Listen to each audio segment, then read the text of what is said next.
नमस्कार, मैं हूं सत्यपाल और आप देख रहे हैं CWB हिंदी न्यूज। शक संवत 1945 विक्रम संवत 2080 आज पौष मास के कृष्ण पक्ष की सप्तमी तिथि और दिन बुधवार है। तदनुसार अंग्रेजी तारीख 3 जनवरी सन 2024। सबसे पहले आज के मुख्य समाचार। केंद्र और ट्रक्स बॉडी में हड़ताल खत्म करने पर बनी सहमति। AIMTC ने हड़ताली ड्राइवर्स को काम पर लौटने की अपील की। हरियाणा चिकित्सा सेवा निगम पंचकुला में आई कई पदों पर भर्ती, बताएंगे पूरी अपडेट। सिरसा में बीजेपी की विकसित भारत यात्रा का विरोध, ग्रामीणों ने नारेबाजी कर लौटाया, बोले नहरी पानी नहीं मिल रहा फिर कैसा विकास। केंद्र की अपील, ट्रक ड्राइवर काम पर लौट आएं, कहा कानून लागू करने से पहले all India motor transport Congress से चर्चा करेंगे। उचाना पहुंचे डिप्टी सीएम दुष्यंत चौटाला, लोगों की सुनी समस्याएं, बोले जींद और मेवात में बनेंगे पायलट ट्रेनिंग सेंटर और हवाई पट्टी। HPSC ने विभिन्न पदों के लिए होने वाली ज्ञान परीक्षा के लिए जारी किया शेड्यूल, 10 जनवरी को होगा एग्जाम। रेवाड़ी फुलेरा ट्रेन 4 को रद्द रहेगी, 2 ट्रेनें नारोल तक चलेंगी, 6 अलवर के रास्ते चलेंगी। अटेली के पास LHS बॉक्स डालने का काम होगा। 9 में पूर्व सीएम भूपेंद्र सिंह हुड्डा का भाजपा पर अटैक, कांग्रेस कार्यकर्ता सम्मेलन में बोले सरकार की कारगुजारी से जनता परेशान। 19 राज्यों में कोहरा, 9 शहरों में जीरो विजिबिलिटी। राजस्थान यूपी में सुबह का तापमान 6 डिग्री सेल्सियस, तो वहीं उत्तर भारत में शीतलहर की चेतावनी। ICU में भर्ती को लेकर केंद्र सरकार की गाइडलाइन, मरीज या फिर परिवार ने मना किया तो अस्पताल एडमिट नहीं करवा सकेंगे। और 63,500 के पार हुआ सोना, बताएंगे सोने व चांदी के ताजा भाव। और अब खबरें विस्तार से।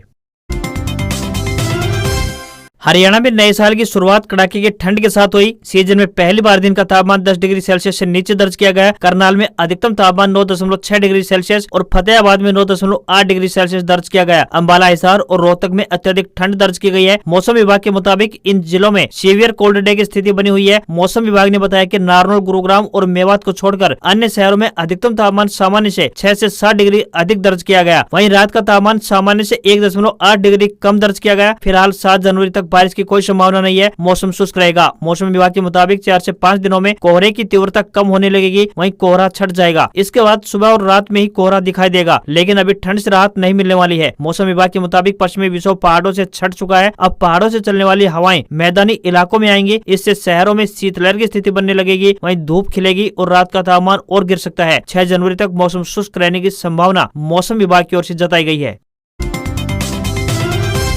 यदि आप अपने लिए रोजगार तलाश रहे हैं तो आपके लिए एक खबर जरूरी है। आपको बता दें कि हरियाणा चिकित्सा सेवा निगम पंचकुला की तरफ से अनेक पदों पर भर्ती के लिए आवेदन मांगे गए हैं। पुरुष या महिला जो भी उम्मीदवार इच्छुक है वे अपने आवेदन भारतीय डाक के माध्यम से भेज सकते हैं। आवेदन करने की अंतिम तिथि की बात करें तो 16 जनवरी 2024 है। कार्यालय सहायक के लिए आवेदक स्नातक पास होने चाहिए तथा उनके पास 1 वर्षीय कंप्यूटर डिप्लोमा या PGDCA व कार्य का अनुभव होना चाहिए। न्यूनतम आयु की बात करें तो 18 वर्ष और अधिकतम आयु 42 वर्ष निर्धारित की गई है। काफी सारे पद निकले हुए हैं। इन पदों के लिए आपको ऑफलाइन आवेदन भेजने होंगे। उम्मीदवारों से विनम्र निवेदन है कि भर्ती के लिए आवेदन करने से पहले और अपने अनुसार विभिन्न प्रकार के पदों के लिए आवेदन करने से पहले आधिकारिक विज्ञापन जरूर देख लें।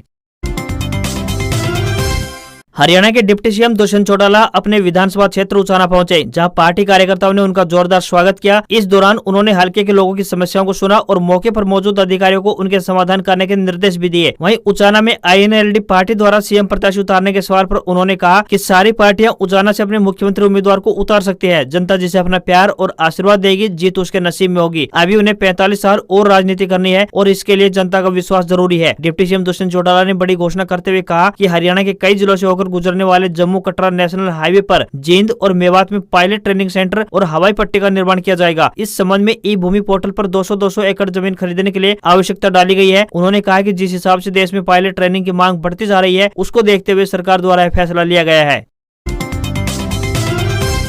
हरियाणा लोक सेवा आयोग यानी HPSC ने विभिन्न पदों के लिए ज्ञान परीक्षा की तारीखों का ऐलान कर दिया है। 29 दिसंबर 2023 की घोषणा के क्रम में 13 दिसंबर 2023 के परिणाम के माध्यम से विषय ज्ञान परीक्षा के योग्य उम्मीदवारों की परीक्षा अब 10 जनवरी 2024 को आयोजित होगी। परीक्षा का आयोजन दोपहर 12 बजे से लेकर 3 बजे तक किया जाएगा। बता दें कि इस परीक्षा के लिए एडमिट कार्ड 3 जनवरी यानी आज जारी कर दिए जाएंगे। हरियाणा लोक सेवा आयोग की ओर से जारी निर्देश के मुताबिक उम्मीदवारों को अपना एडमिट कार्ड डाउनलोड करके A4 आकार के कागज पर उसका ब्लैक एंड व्हाइट प्रिंट लाना होगा, ताकि उनकी फोटो एवं अन्य विवरण आसानी से सत्यापित हो सके। इसके अलावा अस्पष्ट फोटो या फिर हस्ताक्षर वाले छोटे आकार के प्रवेश पत्र वाले अभ्यर्थियों को परीक्षा केंद्र में प्रवेश की अनुमति नहीं दी जाएगी।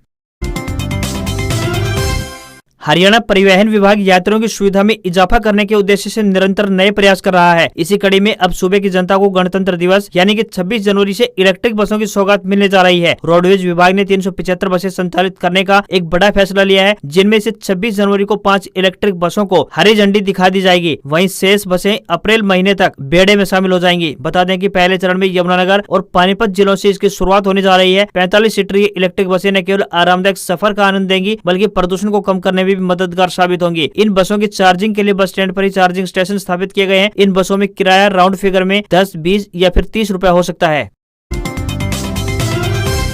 हरियाणा की मनोहर सरकार ने ग्रामीण क्षेत्र की जनता को नए साल पर एक बड़ी सौगात दी है। सूबे की जनता के लिए राहत भरा कदम उठाते हुए सरकार ने ऑनलाइन ग्रामदर्शन.हरियाणा.gov.in पोर्टल लॉन्च किया है, जहां ग्रामीण अंचल के निवासी अब सरकार को विकास कार्य संबंधी मांग, शिकायत और सुझाव सीधे ऑनलाइन माध्यम से दे सकेंगे। सरकार के एक अधिकारी ने इस बारे में जानकारी देते हुए कहा कि ग्राम दर्शन पोर्टल सरकार की एक व्यापक, सहभागी, पारदर्शी और जवाबदेही पहल है। इसका उद्देश्य निर्वाचित प्रतिनिधियों, सरकार और ग्रामीण निवासियों के बीच संबंध स्थापित करना है। यह पोर्टल ग्रामीणों को अपनी शिकायत व सुझाव देने का एक सुविधाजनक एवं सरल माध्यम है। ग्राम दर्शन पोर्टल पर कोई भी व्यक्ति केवल अपने स्थायी निवास के गांव, जो कि परिवार पहचान पत्र में दर्ज हो, के संबंध में शिकायत दर्ज कर सकेगा। ग्रामीणों द्वारा दिए गए सुझाव और मांग सीधे सरपंच, पंचायत समिति सदस्य या जिला परिषद सदस्य, विधायक और सांसद को दिखाई देंगे, जिन्हें संबंधित जनप्रतिनिधि संस्तुति के साथ आगे बढ़ा सकेंगे। इसके साथ ही आवेदक को समय समय पर सुझाव या फिर शिकायत पर हुई कार्रवाई की अपडेट सूचना SMS के माध्यम से मिलती रहेगी।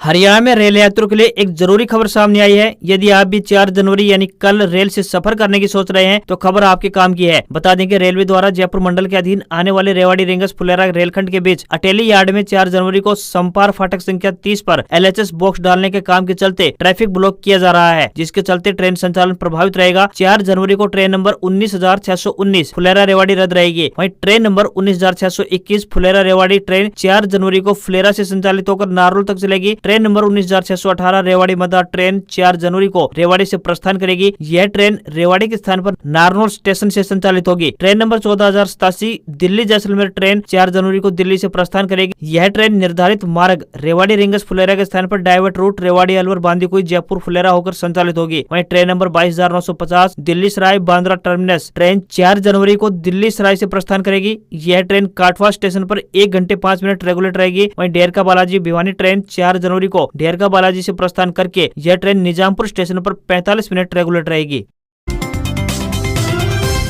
देश भर के truck driver hit and run मामले में केंद्र सरकार के नए कानून के प्रावधानों को लेकर शनिवार से हड़ताल पर हैं। कई राज्यों में पेट्रोल, डीजल, फल, सब्जी और बाकी जरूरी चीजें नहीं पहुंच पा रही हैं। इससे इन सभी के दाम बढ़ गए हैं। कांग्रेस ने ट्रक ड्राइवर्स की हड़ताल का समर्थन किया है। अध्यक्ष मल्लिकार्जुन खड़गे ने कहा है कि कानून के दुरुपयोग से जबरन वसूली, नेटवर्क और भ्रष्टाचार को बढ़ सकता है। केंद्रीय गृह सचिव अजय भल्ला ने दिल्ली में ट्रक ड्राइवरों से मुलाकात की है। उन्होंने कहा कि यह मुद्दा सौहार्दपूर्ण ढंग से हल किया जा सकता है। वहीं देर रात केंद्र सरकार और all India motor transport Congress यानी AIMTC के बीच मंगलवार को हड़ताल खत्म करने पर सहमति बन गई है। इसके बाद सरकार की ओर से नई दिल्ली में केंद्रीय गृह सचिव अजय भल्ला ने मीडिया से कहा कि हमने आश्वस्त किया है कि हिट एंड रन का नया कानून AIMTC से चर्चा के बिना लागू नहीं किया जाएगा। इस बैठक के बाद AIMTC और सरकार ने ट्रक ड्राइवर से काम पर लौटने की अपील की है।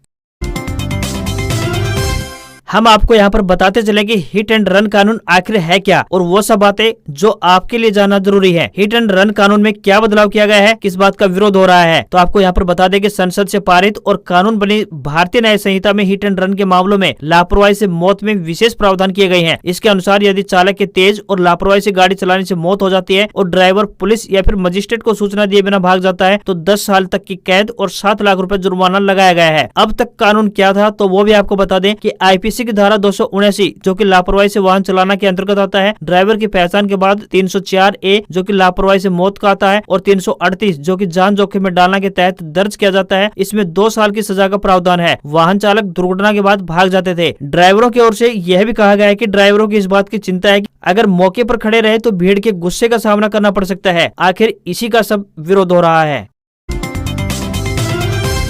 हरियाणा के नूह की नई अनाज मंडी में मंगलवार को कांग्रेस का जिला कार्यकर्ता सम्मेलन हुआ। यहाँ पूर्व सीएम भूपेंद्र सिंह हुड्डा ने भाजपा सरकार पर निशाना साधते हुए कहा कि भाजपा ने 9 साल के राज में कोई विकास नहीं कराया, प्रदेश को विकास में पीछे की ओर धकेला है। जबकि 2014 में कांग्रेस राज में हरियाणा प्रदेश नंबर 1 पर था। वहीं भूपेंद्र सिंह हुड्डा ने मेवात के आवाम को संबोधित करते हुए कहा कि मेवात की 5 सीटें नूह, पुनाना, फिरोजपुर, जिरका सहित हथीन और सोना ताउडू कांग्रेस को दे दो, प्रदेश में कांग्रेस की सरकार बना दूंगा। उन्होंने कहा कि आज भाजपा के राज में सभी वर्ग के लोग परेशान हैं, जनता इनके काम से खुश नहीं है। भाजपा सरकार द्वारा नए कानून लाकर आमजन को परेशान किया जा रहा है। पंजाब नेशनल बैंक यानी पीएनबी ने फिक्स्ड डिपॉजिट यानी एफडी की ब्याज दरों में बढ़ोतरी की है। नई ब्याज दरें 1 जनवरी 2024 से लागू हो गई हैं। रिवाइज्ड दरें 2 करोड़ की एफडी से कम के लिए हैं। बैंक ने 180 से लेकर 270 दिनों के इंटरेस्ट रेट को 5.5% से बढ़ाकर 6% कर दिया है। वहीं 271 दिन से लेकर 1 साल से कम के टेन्योर के लिए इंटरेस्ट रेट 5.80% से बढ़ाकर 6.25% कर दिया है। वहीं 400 दिन की एफडी पर मिलने वाले ब्याज को 7.25% कर दिया है। पहले यह 6.80% था। वहीं 444 दिन की एफडी पर ब्याज में कटौती की है। वहीं 6.80% कर दिया है। पहले यह 7.25% थी। इससे पहले हाल ही में देश के सबसे बड़े बैंक यानी state bank of India SBI ने फिक्स्ड डिपॉजिट यानी कि एफडी की ब्याज दरों में बढ़ोतरी की है। नई ब्याज दर एसबीआई की ओर से 27 दिसंबर से लागू हो गई है। देश के 19 राज्यों में मंगलवार की सुबह घने कोहरे के साथ हुई। भोपाल, अजमेर, बीकानेर, लखनऊ, वाराणसी, बहराइच, बरेली, पटियाला और देहरादून में 0 विजिबिलिटी रिकॉर्ड की गई। कोहरे का असर ट्रेनों पर भी देखने को मिला और दिल्ली में 26 ट्रेनें अपने निर्धारित समय पर नहीं चल पाई। वहीं उत्तर प्रदेश और राजस्थान के कुछ इलाकों में सुबह का तापमान 6 डिग्री सेल्सियस दर्ज किया गया। कश्मीर के श्रीनगर में पारा -4.8 डिग्री तक पहुंच गया। इससे वहां के पार्क में बर्फ की परत जम गई। उत्तर भारत के कुछ राज्यों में शीतलहर भी चल सकती है। मौसम विभाग के मुताबिक पंजाब, हरियाणा, उत्तर प्रदेश और राजस्थान के कुछ हिस्सों में सीवियर कोल्ड की स्थिति बन सकती है। दक्षिण भारत के किसी भी राज्य में कोहरे को लेकर अलर्ट जारी नहीं किया गया है। केंद्र सरकार ने गंभीर मरीजों के आईसीयू में भर्ती करने को लेकर नई गाइडलाइन जारी की है। इसके मुताबिक परिवार के लोगों की सहमति के बिना अस्पताल मरीज को आईसीयू में एडमिट नहीं कर सकेंगे। इसके अलावा यदि किसी मरीज का इलाज नहीं हो पा रहा है और सेहत में सुधार नहीं हो रहा है तो अस्पताल जानबूझकर उसे आईसीयू में नहीं रख सकेंगे। स्वास्थ्य मंत्रालय ने 24 डॉक्टरों की टीम की सिफारिशों के आधार पर यह नई गाइडलाइन जारी की है। इन एक्सपर्ट के मुताबिक महामारी या फिर आपदा की स्थिति में जहाँ साधन सीमित हो वहाँ जरूरतमंद मरीज को ही प्राथमिकता दिए जाने को कहा गया है। भारतीय मानक ब्यूरो ने सलाहकार के 107 पदों पर भर्ती निकाली है। इस भर्ती के लिए ऑनलाइन आवेदन जारी है। किसी भी स्ट्रीम से यूजी, पीजी डिग्री, एमबीए कर चुके कैंडिडेट्स ऑफिशियल वेबसाइट bis.gov.in पर जाकर 19 जनवरी 2024 तक ऑनलाइन आवेदन कर सकते हैं। इस पोस्ट पर कैंडिडेट को 75,000 रुपए की फिक्स्ड सैलरी दी जाएगी। वहीं जनवरी 2024 से इंजीनियरिंग, मेडिकल और फार्मेसी जैसे प्रोफेशनल कोर्सेज के लिए एंट्रेंस एग्जाम के रजिस्ट्रेशन प्रारंभ हो जाएंगे। इंजीनियरिंग एंट्रेंस टेस्ट जेडब्ल्यू मेंस 2024 सेशन 1 के रजिस्ट्रेशन पहले ही कंप्लीट हो चुके हैं। तो वहीं 24 जनवरी से जेडब्ल्यू मेंस 2024 सेशन 1 एग्जाम भी शुरू हो जाएंगे। वहीं फेज 2 एग्जाम के लिए 2 फरवरी से लेकर 2 मार्च तक रजिस्ट्रेशन होंगे। वहीं सीयूईटी पीजी के लिए 26 दिसंबर से रजिस्ट्रेशन शुरू हो चुके हैं। वहीं नीट यूजी देश के मेडिकल कॉलेजों में एडमिशन के लिए होने वाला इकलौता एंट्रेंस एग्जाम है। नीट यूजी 2024 5 मई को होना है और इसके लिए एप्लीकेशन प्रोसेस जनवरी के लास्ट वीक से शुरू हो जाएगा। भारतीय शेयर बाजार में गिरावट देखने को मिली है। सेंसेक्स 379 अंक की गिरावट के साथ 71,892 के स्तर पर बंद हुआ। वहीं निफ्टी में भी 76 अंक की गिरावट देखने को मिली और ये 21,665 के स्तर पर क्लोज हुआ। बैंकिंग, आईटी और मेटल शेयर्स में ज्यादा गिरावट देखने को मिली। सेंसेक्स के 30 शेयरों में से 22 में गिरावट तो वहीं 8 में तेजी दिखाई दी। वहीं 10 ग्राम सोना 192 रुपए महंगा होकर 63,544 रुपए पर पहुंच गया है। वहीं 18 कैरेट सोने के भाव की बात करें तो 47,658 रुपए प्रति 10 ग्राम के स्तर पर पहुंच गया है। चांदी में भी तेजी देखने को मिली है और ये 437 रुपए महंगी होकर 74,142 रुपए प्रति किलोग्राम के स्तर पर पहुंच गई है। आज खबरों में बस इतना ही। देखते रहिए आपका अपना हरियाणा का सबसे बेहतरीन news channel CWB Hindi news. नमस्कार, आपका दिन शुभ रहे।